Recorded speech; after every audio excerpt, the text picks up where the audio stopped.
Welcome to our Startup with Ferris live stream. Thank you for tuning in. So, what's happening in the world of entrepreneurship? This last week, 5 founders and soon to be founders reached out. And later, I had one on one conversations with them. They're all very determined, they're not afraid of the challenges ahead. Now, each had a series of questions, and I'm intrigued by the questions that entrepreneurs ask me. Some asked about the road to success, others asked about roadblocks.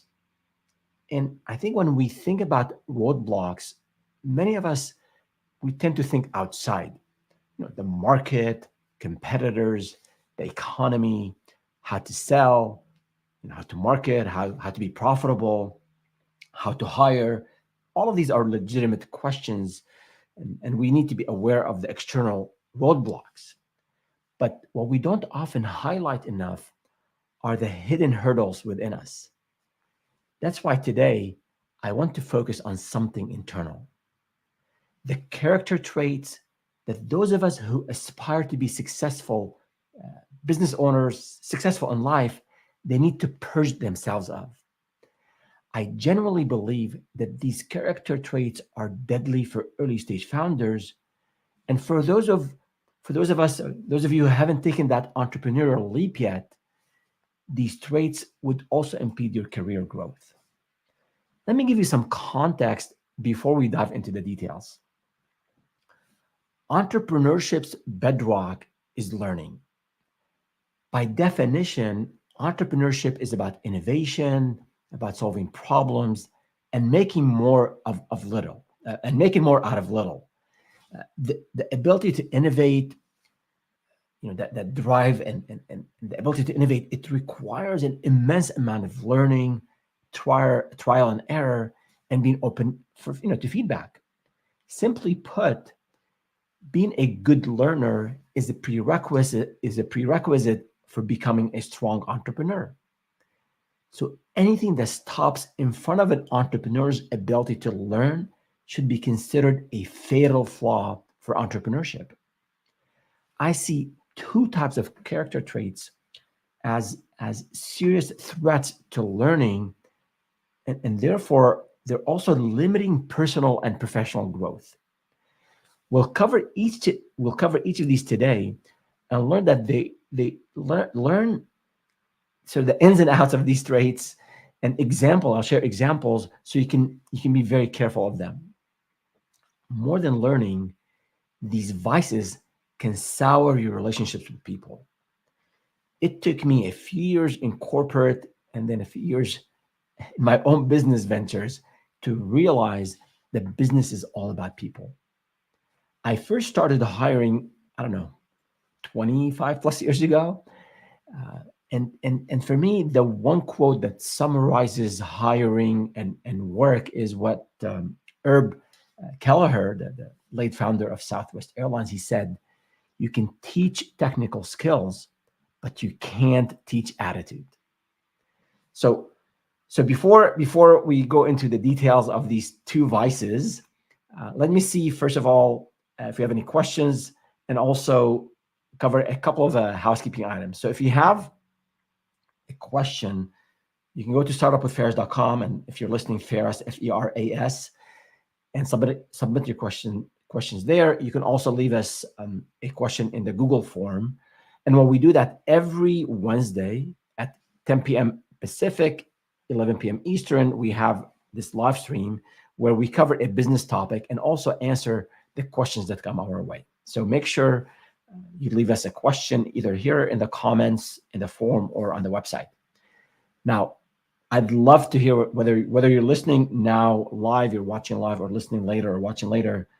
I'd love to hear from you. So if I want to hear about your wins, smaller and big, I want to learn about your challenges. I want to know about the struggles you're going through, and that actually inspires a lot of thoughts. And in terms of, we here at Startup with Ferris, what we do is, our goal is to support entrepreneurs, early stage founders, to avoid the mistakes I made and the mistakes I hear other founders make, so that you can have a smoother path forward. So make sure you leave us a comment, ask us the questions, and if it's something very specific, something very, maybe very personal, I can assure you that we don't share this information publicly. It's all kept in a confidential manner, and we'll be more than happy to reply to you one-on-one and answer your questions.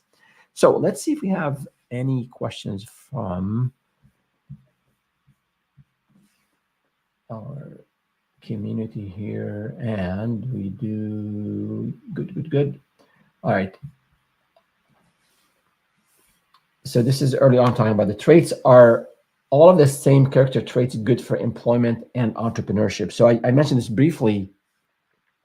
The question is about these character traits that we talk about, and the two vices I'm covering today. Are they applicable to employment and also entrepreneurship? In general, yes. Entrepreneurship requires certain traits. For example, taking some risk. For example, more resilience, learning, and other traits. These are on the good side, and some bad traits we'll talk about in a bit. So you need those traits, I think, in any situation, but they're more, I think, amplified in an entrepreneurship environment, because it's going to be initially you yourself, and whatever small resources you have, limited resources you have. So I would say that traits, whether good traits or bad traits, they apply to both employment and career. Some are more amplified in entrepreneurship than others. So that's something that will hopefully by the end of the session today will you'll get a feel of these traits and how to actually be very careful of them, especially these two vices that I'm calling today. If you don't catch them on early in your career or in your business, they could be detrimental. All right. So we covered the housekeeping items. Let's dive in.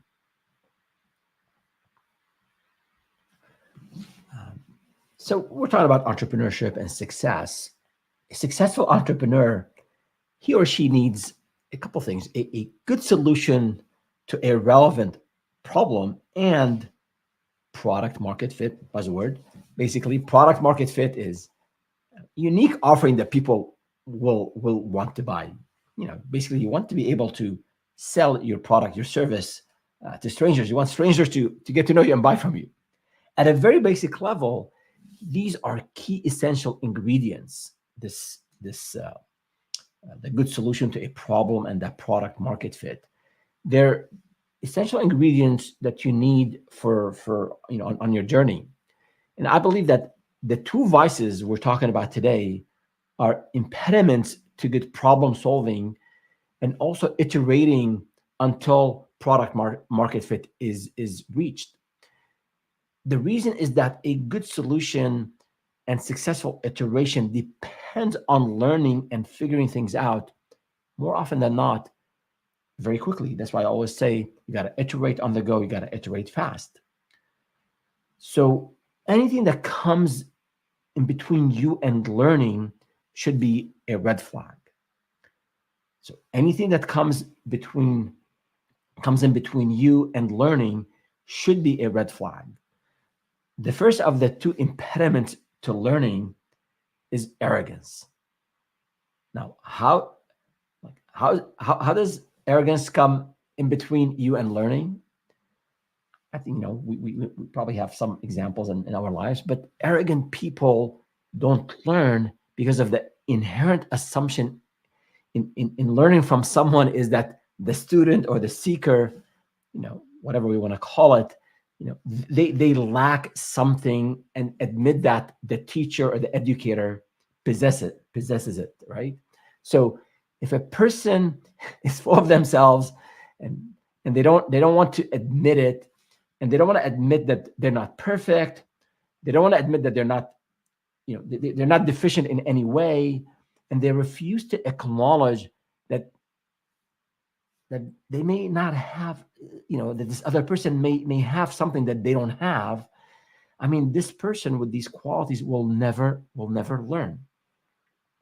So in terms of the, arrogance, it requires some maybe psychology, some sociology. I'm not a psychologist, not a sociologist, but I did a bit of research, and my team and I, and we found that some good work out there. And there's a specific piece of work by the University of Missouri, that there are three distinct types of arrogance. And for those of you watching, we'll put this on slides.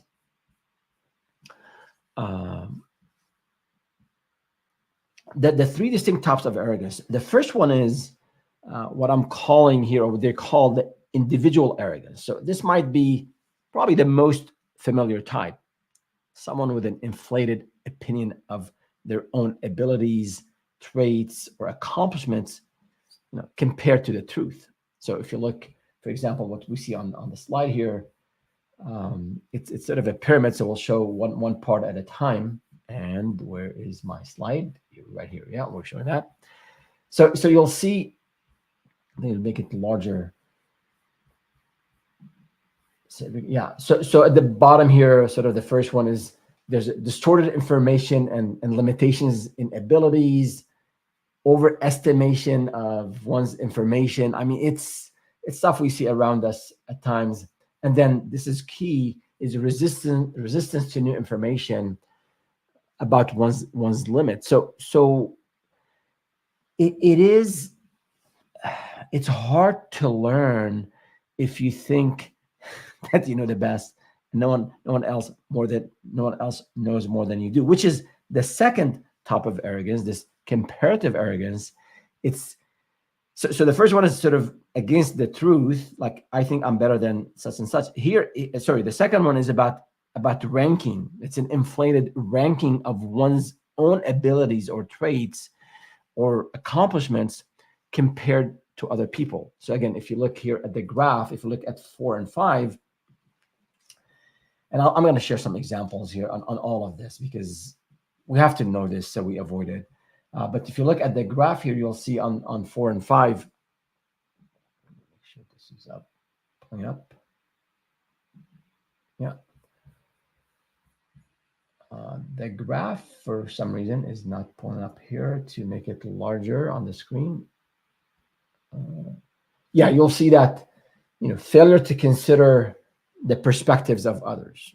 I mean, this could happen at home, but in the workplace, you hear it a lot. In politics, we won't get there. And then also number 5, there is the belief or assumption of superiority. So again, this kind of concept of ranking, I'm more knowledgeable, better, whatever than others.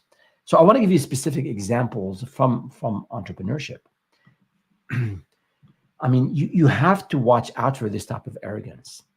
It could cost you a lot of business. I've seen it. You think you're better than the competition. Naturally, you won't do enough research on them. You don't know their pricing. You don't know how they differentiate. And then all of a sudden, you start losing deals and you're losing deals to them. So I've seen it. It happens. I might have been guilty of this at one point. Or another example, you just think that whatever you offer, your service is superior and you're the best thing since butter and sliced bread, and you ignore any negative reviews that you get, let's say on Yelp or on Upwork or whatever product, or maybe on email you get from your customer support system. So you ignore the negative reviews about your company, about your service, about your product, because you think these people who left reviews are idiots or they're just haters.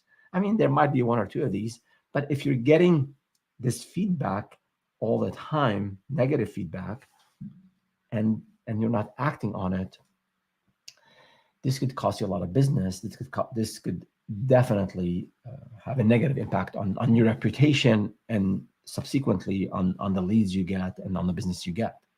Now, if you're still not convinced, listen to what Sun Tzu said in his book, The Art of War.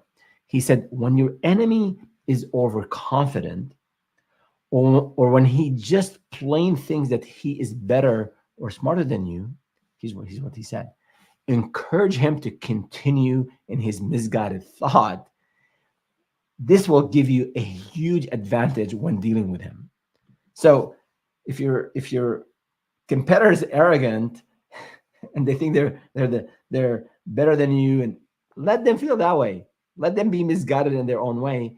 That will only be an advantage for you. And again, for you, you don't want to fall. You don't want to fall in that category. You don't want to fall in this way of thinking. So it's really up to us, whether it's about our service, whether it's about our competition, to listen, to be humble, to understand, and learn from what people are giving us. Otherwise, we would lose business. We potentially could lose partners. We could also lose sometimes employees.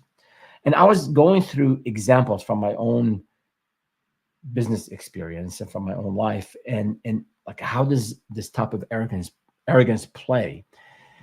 And again, I'm not sure I was totally innocent in some of these scenarios. So let me walk you through an example here.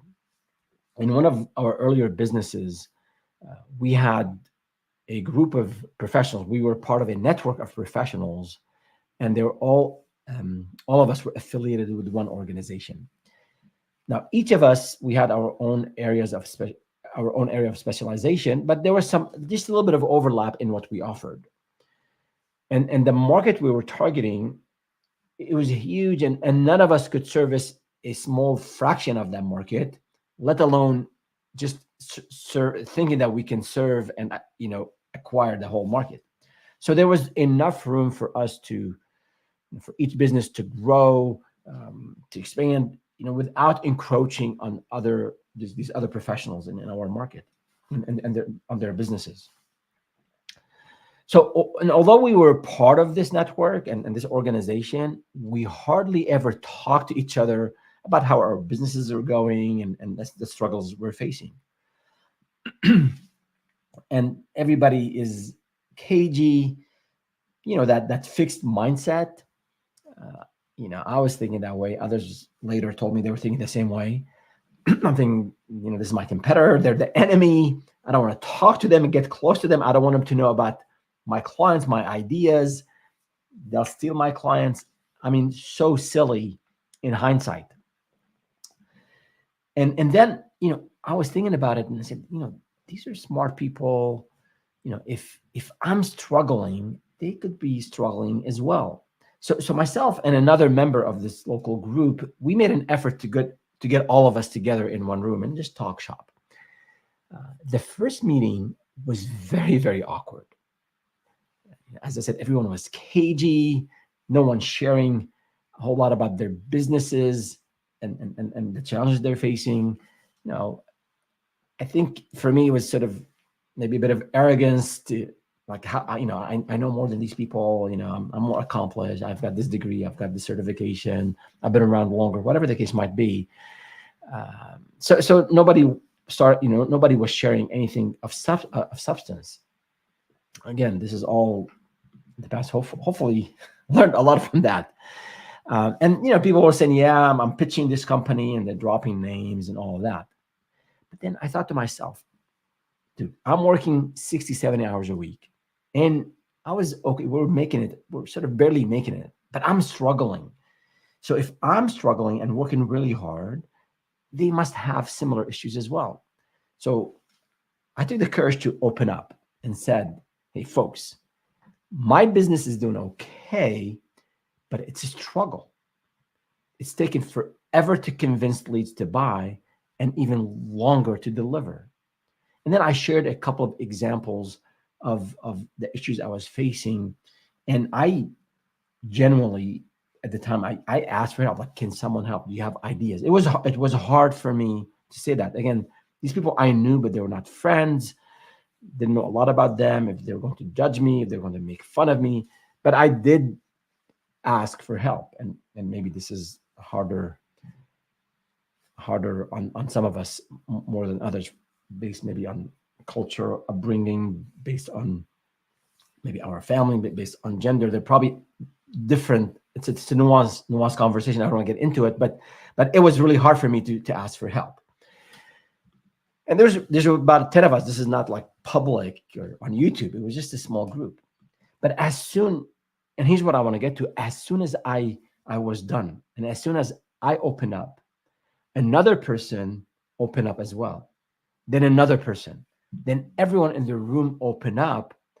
Sort of it was like a group therapy, and we're all, sharing, and it was sort of therapeutic. And I think, as the saying goes, when you're the business owner and you're the CEO, even initially, if you only have a few employees, it gets lonely at the top, and you don't have a lot of people to get input from and to share your successes and challenges with. So I felt much better, and others did too. They told me later. And at the end of the meeting, and this is where the business outcome of all of this. So personally, emotionally, psychologically, we all felt better. But on the business side, we decided to have a meeting next week, and then we said, let's just dive into these specific issues. Let's see if there's commonality in what we're facing in this market, and maybe we can come up with a solution where, as the saying goes, the rising wave lifts all the boats, right? So we did meet the week after. I can tell you, I benefited tremendously, personally and professionally, and others did too.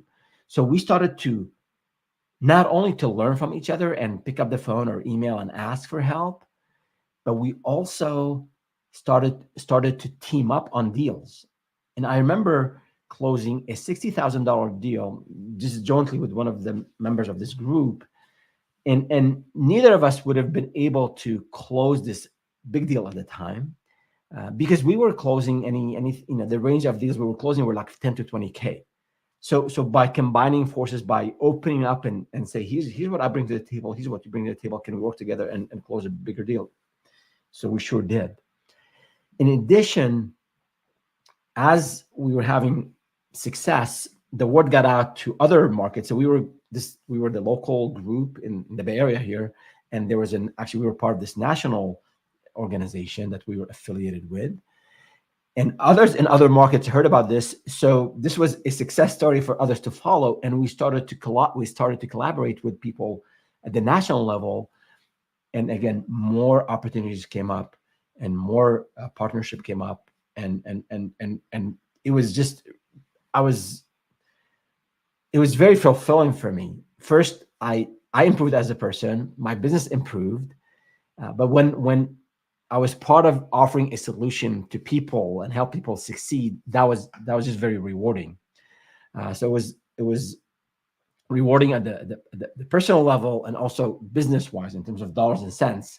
We actually ended up having several of these teaming arrangements where everybody and the client ended up winning. So the moral of the story here is you come into a situation, you feel you're better than others, or this sound in your head, or these people, what do they offer, what do they have to offer, what is it that they can do? I know better than them, I have all these years of experience. I mean, put all these negative thoughts aside, open up, listen. It's okay to be vulnerable. You can listen to Brene Brown and her book on leading with vulnerability, and it just opens up a lot of challenges, and it improves us as people. So with that in mind, before we move on to the next section, let's see what questions we have.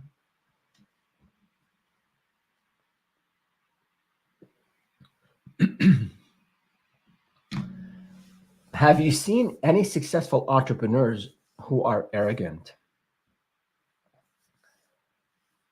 Yes.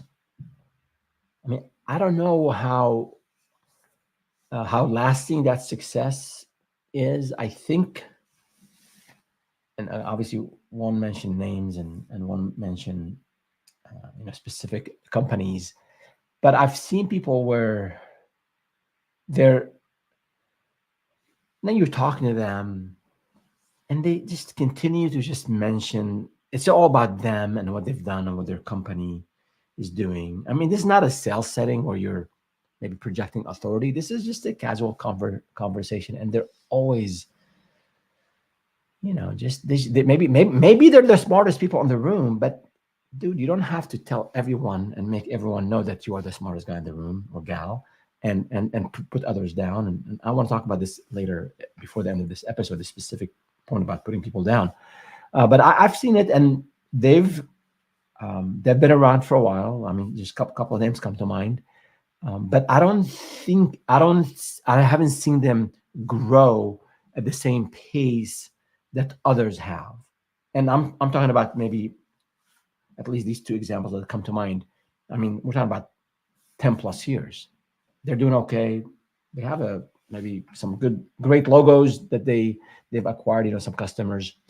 But it's hard to retain people. It's hard to retain customers with if you have any of those types of arrogance that we talked about. So the answer is yes. There are people who are arrogant and successful, but I think it limits their growth significantly, and they're just not fun to be around with. Good. So let's move on to the third and last type of arrogance, and that is, let's see, we have the pyramid here so you can see it as well, and it's that antagonistic arrogance. And again, I'm not a psychologist here, but the denigration of others, which is, I mean, this is pretty serious here. And it's based on the assumption of superiority. So this type of person, they show or they feel active opposition or hostility towards someone or something, suggesting their aggression. So I've seen people, of this type, explicitly they put others down. Sometimes they go in the hallways, and now maybe over Zoom or over Slack, whatever, they bash other employees. There could be colleagues, there could be people they report to, there could be their managers, but bashing others, putting others down, or it could be more subtle.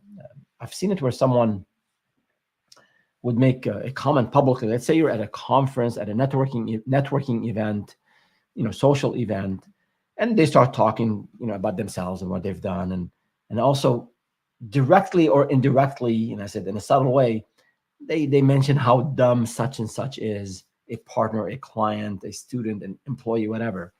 They laugh about it, and then in my mind, like, I know that right after I leave this setting, this person would probably say the same thing about me.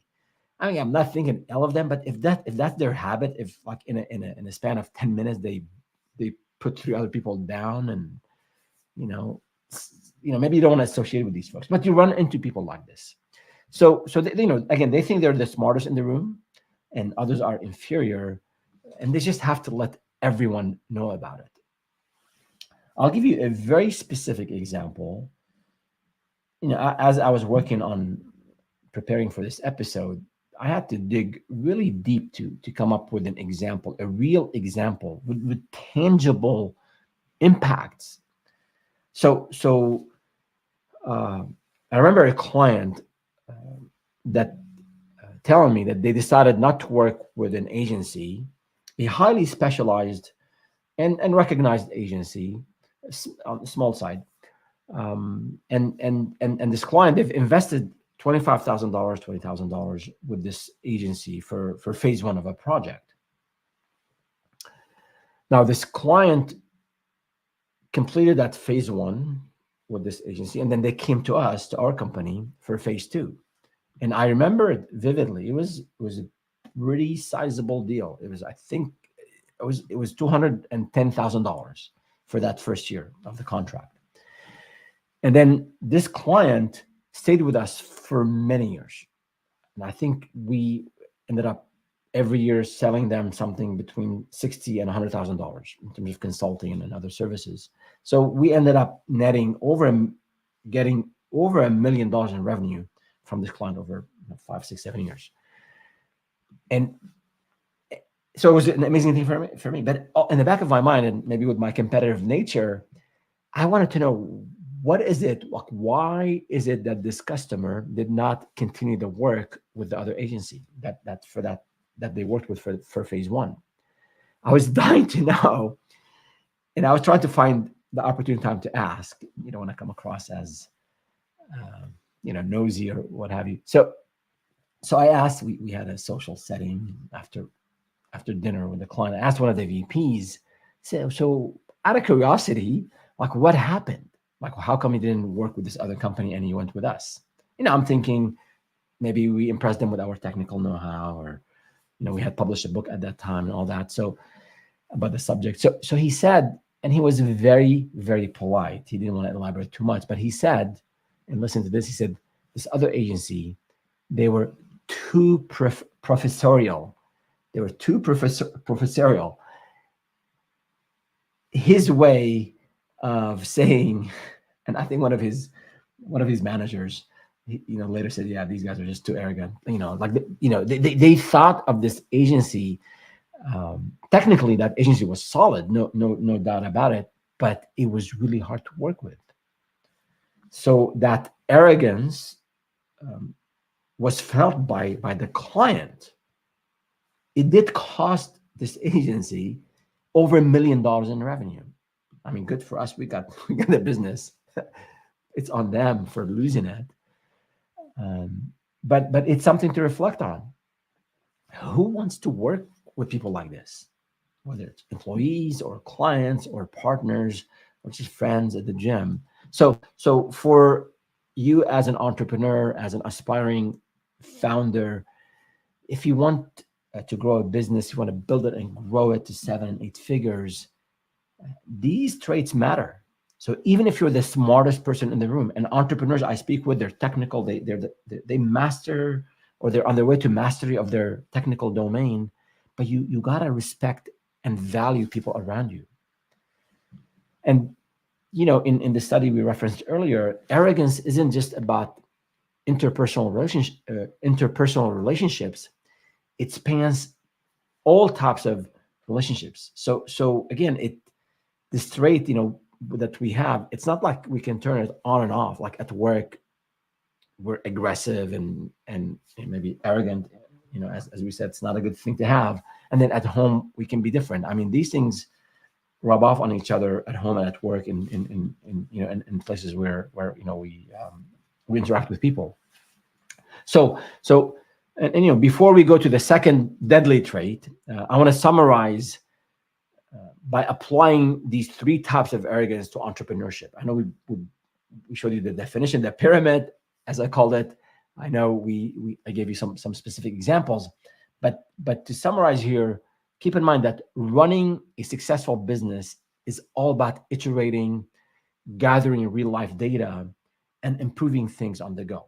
So if you're a founder who has an inflated sense of his or her abilities, you have maybe some preconceived notions about reality and maybe how good your offering is, and then resist any type of information that doesn't puff up your ego, then you're bound to fail, or you're bound to struggle a whole lot and miss out on so many opportunities, because you'll never have a real pulse on reality.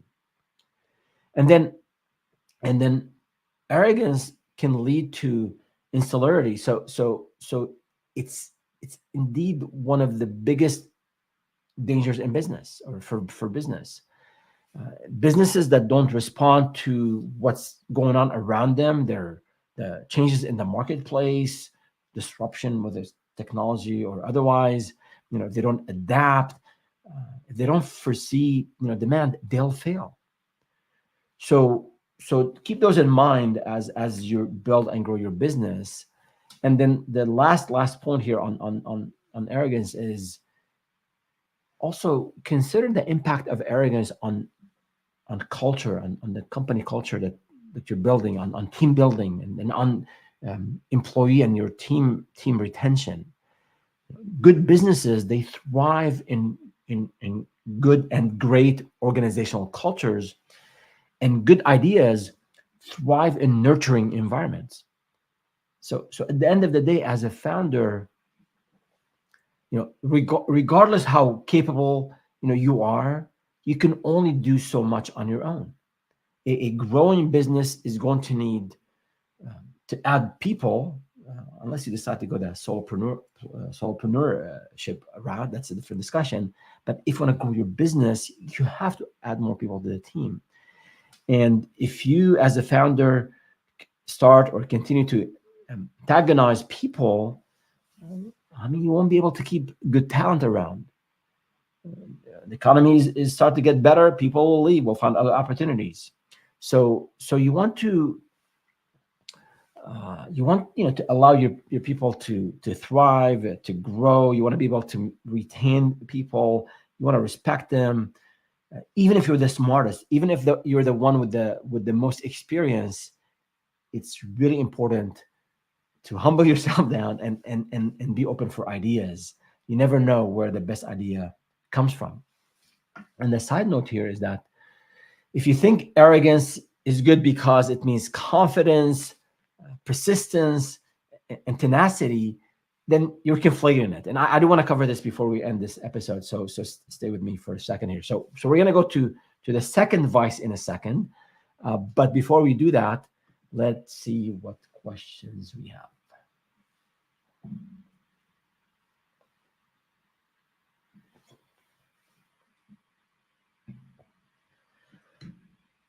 What should you do if someone on your client's team seems arrogant?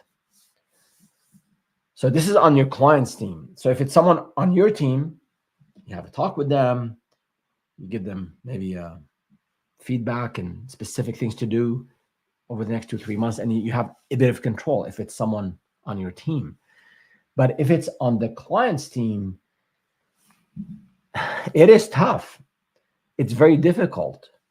I think we're raised in the culture of business. We're raised with this idea of the client is always right, and obviously, early on in your entrepreneurial journey, if you don't have a whole lot of clients, and some of the clients are not easy to work with, or they're really giving you a hard time, and they're always showing off, and they're arrogant. It's hard to deal with that. I don't know if I have one fix or one specific answer, because early on, you need the revenue, and early on you have to suck it up.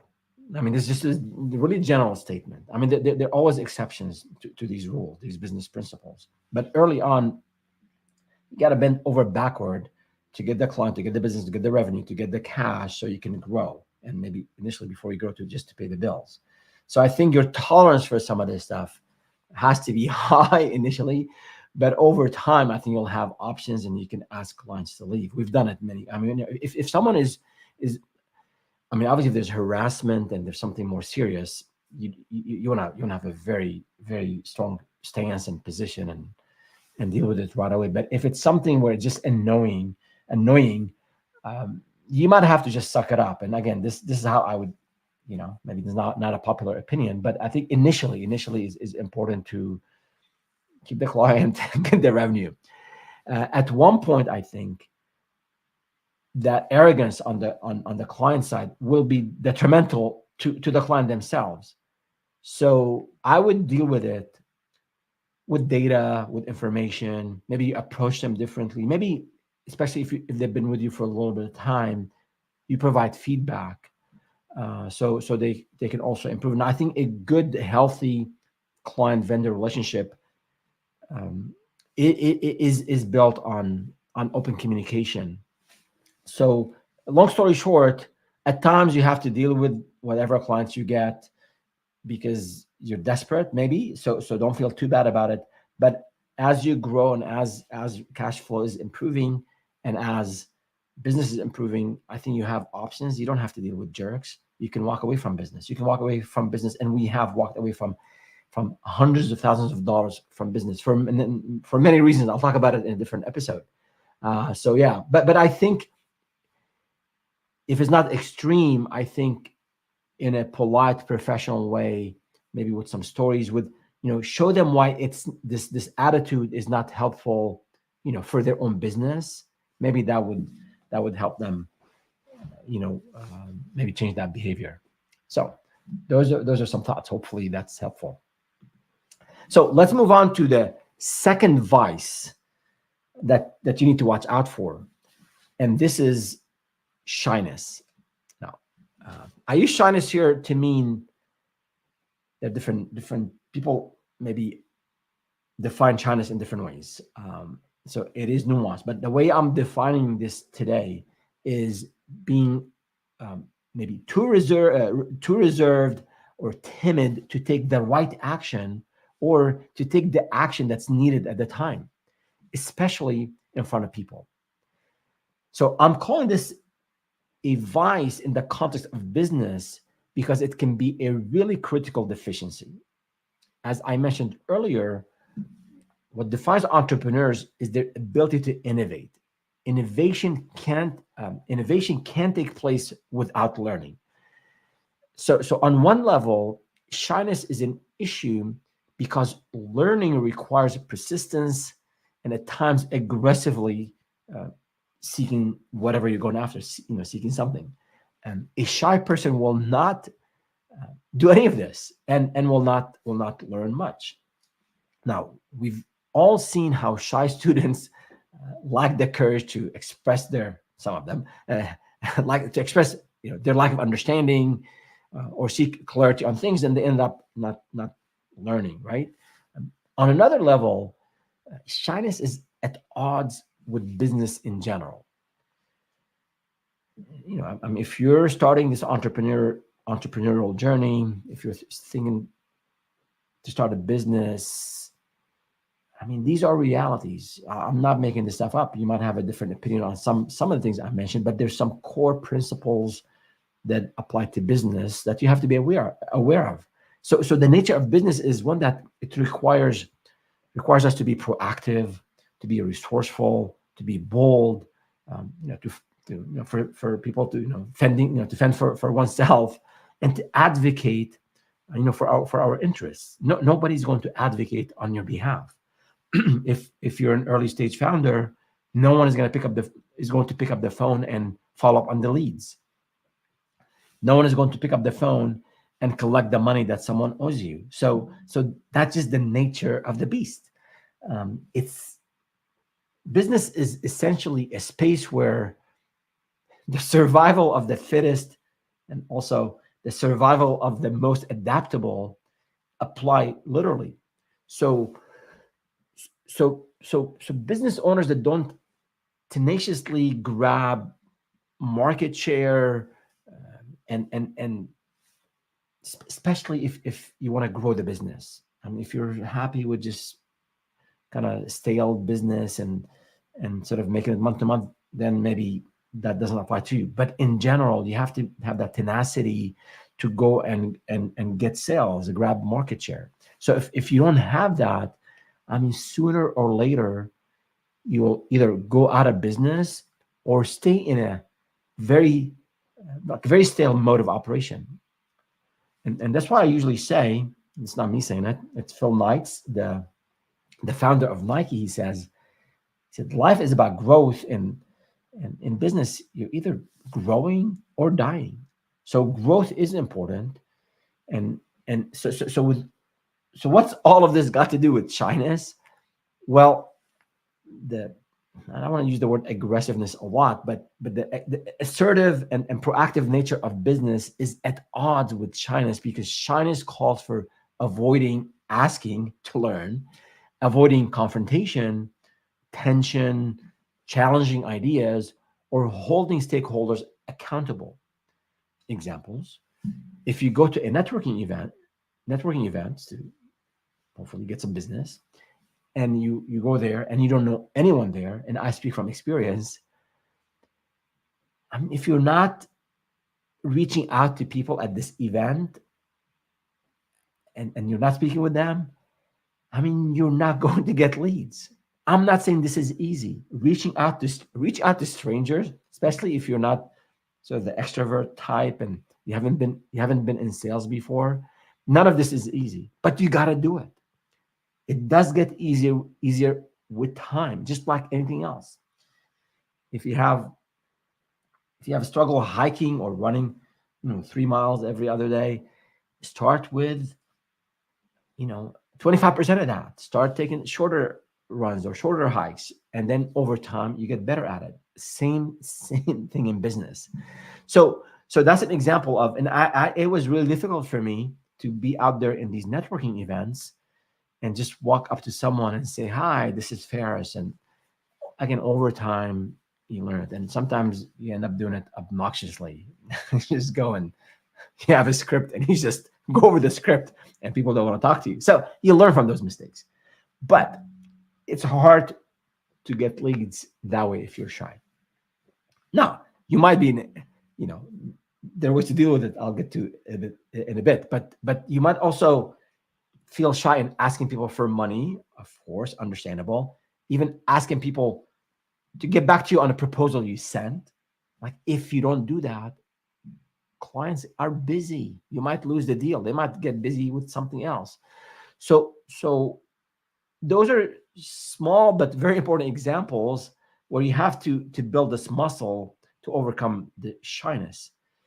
Now, don't get me wrong, shyness is a trait that can be virtuous, but only when exercised at the right time, the right place. Now, I'll share some examples in a bit. But first, um, this concept of learning that's just foundational to entrepreneurship requires one to speak up, requires one to express their lack of understanding, requires someone to requires us to proactively seek those who can teach us um, in different but I think equally detrimental ways. Arrogance and shyness will stop us from learning, from growing, and shyness will impinge on our ability to generate solutions to problems. So keep those in mind, and then one last conflict between shyness and business, or entrepreneurship in particular, is that starting a business means that you'll assume some level of risk or some type of risk. But one of the meanings of shyness is timidness, which means it's the state of or the quality of lacking in courage or in maybe in self-assurance. So because a shy person is reluctant to face or maybe do certain things that they're shy of, they're likely to be more risk averse, that just by nature, and then they're going to be less entrepreneurial. So maybe this is a bit convoluted, but the idea here is that you got to be out there. You got to be you got to have ask for questions, because there's a lot of unknowns. You can go and search things on YouTube. You can check out our channel. There's a lot of amazing content, all that, right? And other amazing channels out there. But sometimes speaking with someone, asking someone for a specific question is going to just save you months of work and months of ups and downs, and you can learn from someone from their experience. And sometimes you have to pay to learn from someone with the experience. It will just be super beneficial for your business. So if you're shy to do all of that, all the above, asking for help, asking for information, not shy to that risk taking aspect of entrepreneurship, it's something you have to work. You have to work on. So to kind of give you some examples, is these types of these aspects of shyness don't only manifest themselves when you're out there selling and when you're out there promoting your brand. They manifest themselves in every business function, not just in sales. So I'm going to give you sort of an example from back office, HR, accounting, those sort of things. So I remember we completed a number of projects for a customer of ours, and this customer happens to be also a personal friend. He was very established. He had a number of ventures, and we were helping him with a couple of those ventures, and he was doing well financially. So we finished. I think that was the last project with him at the time. We completed the project, and the terms were they had paid us 50% upfront and 50% at the end of the project. So there were about $7,000 or $8,000 still left to be collected. At the time, not a small amount. We needed every penny. So invoices were sent out. Uh, we didn't get paid. Reminders, we had these auto reminders, which is a good tip, by the way. If you send invoices in one of the accounting systems, make sure their auto reminders are sent so you collect faster. But we didn't get paid. I called their business number, left a message, still no payment. Months later, they're still behind. I felt awkward. I felt shy to call them, on their personal phone number, or to bring that up in a personal social setting, and subconsciously kept delaying, pushing for payment. Again, they're a personal friend, and we really needed the money. Money was tight, and we had to delay some certain purchases at the time uh, for a couple of months because of the lack of cash. So months later, we eventually hired someone to help us with back office work, and they were, in a way, they're our internal collection agency. So we had a couple of clients who were delinquent. So they kept calling this specific client every couple of days until we ended up collecting. So months later, we collected the money, but I could have had it months earlier. And the client, this specific client and friend, he ended up moving out of town. So I never got an opportunity to speak with them openly and get to the bottom of what caused the delay in payment.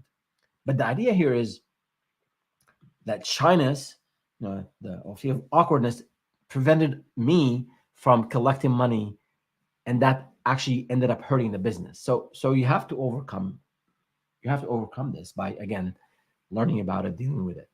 And I also wonder, because it's a two-way street, I wonder if the reason why this friend and client did not pay us, I wonder if there were issues in our deliverables, and he was shy to tell us, again, because we were friends. He didn't tell us that he wasn't happy, right?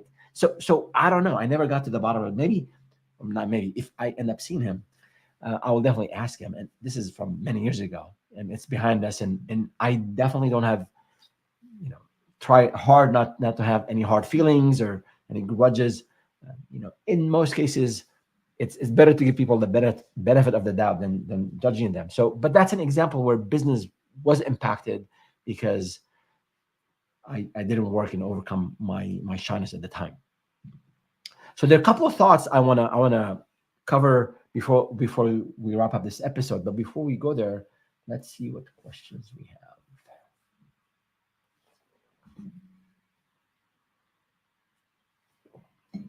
So should you hire any shy people for any roles in a new business?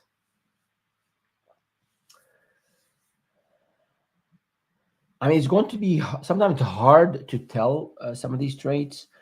I would say, I mean, if you're hiring for sales, no. If you're hiring for marketing, probably no.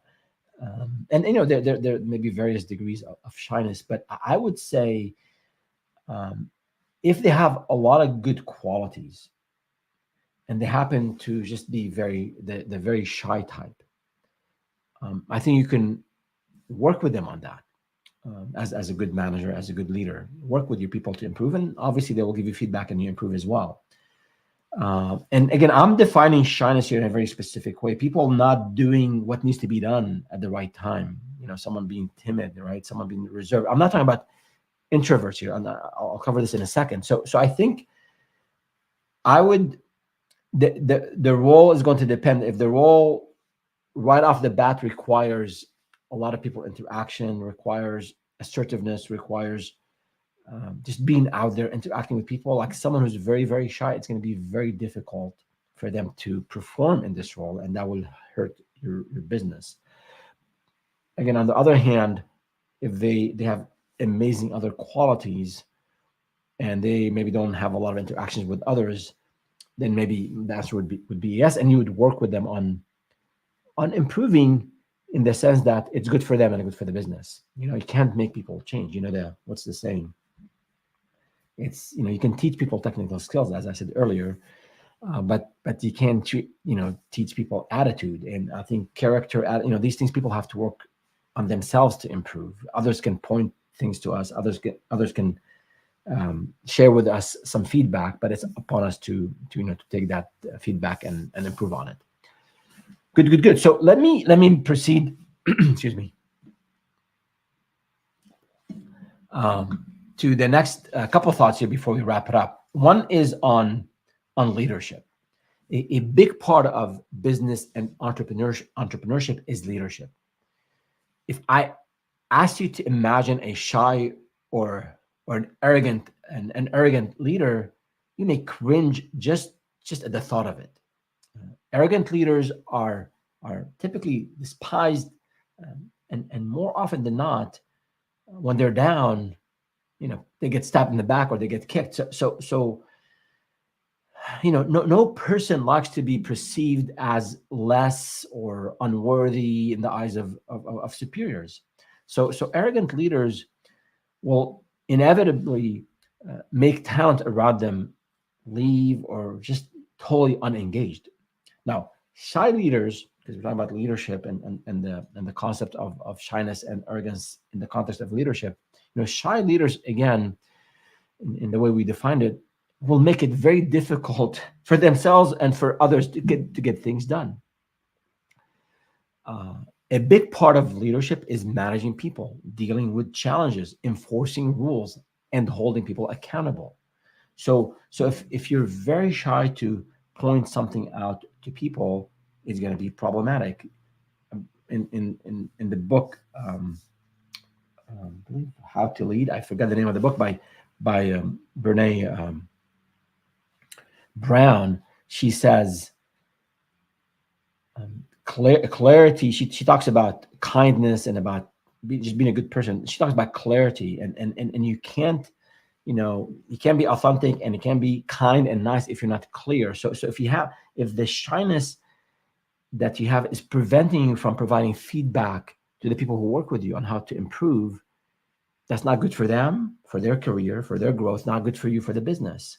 So these are two things to keep in mind in terms of how shyness impacts leadership. Now, the last part of today's session that I want to cover quickly here is there are two arguments that root for, or believe it or not, the arrogance is in business, and in a different way, they root for shyness in business. If you do a quick Google search, you'll see that there are a bunch of twisted, I don't know, articles and videos and bloggers and organizations that the way they just misunderstood, I think, arrogance and kind of brag about it. Some assert that arrogance is in a business person is the strongest weapon because it means confidence. It means that one has the skill and ability to do their job. Although these things may sound good, they really have no relation to arrogance. Arrogance, at its core, regardless of which type, is delusional. The arrogant person believes they're inherently better than the reality in front of them or the people around them. It's a blinding trait. So I don't understand how this can be good. Now, as for confidence, reassuring leads and clients that you can get the job done, that you're the right person for it, that's not arrogance. That's authority, and that's credibility, establishing credibility and authority in your field and in your subject matter. And I've talked about this, and we have a video on this. And just take a note here. If you're finding this content, this information useful, don't forget to subscribe to the channel, like this video. Check out the other videos we have on entrepreneurship mindset, on business planning, on working with lawyers, working with accountants, on sales, especially for professional services business. So do check out the channel and leave us a comment. Let us know what other topics you'd like us to cover, what questions, what challenges you have. So So in one of the videos from a couple months ago, I talked about authority, and I do believe that establishing authority is very important, especially for services businesses and for consultants. After all, if you don't establish that authority, why would people buy from you? People want to buy from someone who knows what they're doing. The consultant is the subject matter expert. So, would you fly with a pilot whose skills you doubted, or would you allow a surgeon to operate on you or on a loved one if you thought they didn't know their stuff? So authority is different, very different from arrogance, and the two should not be conflated. And speaking of confidence in the business realm, a study conducted by Georgetown University, I think their School of Business, and that was in collaboration with Tupperware brands. It revealed a crucial finding: organizations that foster a culture of learning from mistakes that their teams make, these organizations cultivate more confident workers. And this confidence, in turn, leads to a significant 22% increase in sales and productivity. So this confidence, we all make mistakes. Employees make mistakes. I always just say, be hard on the issue, figure out what happened, the root cause, and address it. Be soft on people. So, foster this culture of learning and build confidence in your workforce and your team. And in turn, you'll see 22% improvement in sales and productivity. In essence, nurturing confident employees is not only beneficial, but also essential for driving business success. Now, we're definitely nurturing confidence in this case, not arrogance. And a side note here is that, I would permit arrogance, or say very strong confidence and assertiveness, in a few instances. So, for example, if you're confronting someone who's very arrogant, and let's say this person, be it a team member, new hire, or maybe a client, and they're being very disrespectful or overbearing to you or to a colleague. I mean, in this case, I think sometimes you need to give people a taste of their own medicine, but don't make it a trait for you. And then the last thing I want to cover today is that the arguments that root for shyness in business. So we're talking about arrogance, and now we're talking about shyness. I believe that people who root for shyness in business, they've misunderstood. They've got things conflated. So some of these writers, scoured the web and YouTube, and they're making space for. When they talk about introverts, it's different. Making space for introverts in the world of business is different than shyness as we define it here. I'm all for creating spaces for introverts in the workplace and obviously in our personal lives, because we would miss out on their valuable insights if we don't, and it's not fair to them. And you have amazing people who happen to be introverts. As a matter of fact, some of the iconic names in business, they're not the kind of flashy, charismatic type, speakers. They're even keeled, they're reserved. They have very, very humble demeanors. You can think of Warren Buffett, you can think of others. But, so in addition, I do recognize that not everyone might be about the hustle and the grind, but shyness is different. Entrepreneurship and business, they require one to be a go-getter, to fend for their own survival, and to snatch market share from the competition. So encouraging shy people, shyness as I defined above, encouraging shy people to enter this environment just doesn't make sense. I mean, you can coach, you can train, you can be coached, you can be trained, of course. You can seek advice, and you can nurture if you're on the receiving end, if you're shy. You can do all the above. And then if you're a manager or a colleague or a friend or a spouse, a significant other, you can help your loved one grow, and you can coach them and point them in the right direction and nurture them to overcome that issue. But at one point, they have to decide if they want to, change, or if just the whole concept of entrepreneurship is just not the right thing for them.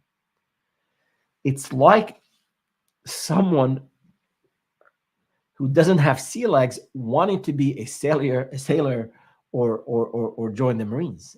I mean, they'd have to either go way out of their comfort zone, long term, or just find another path.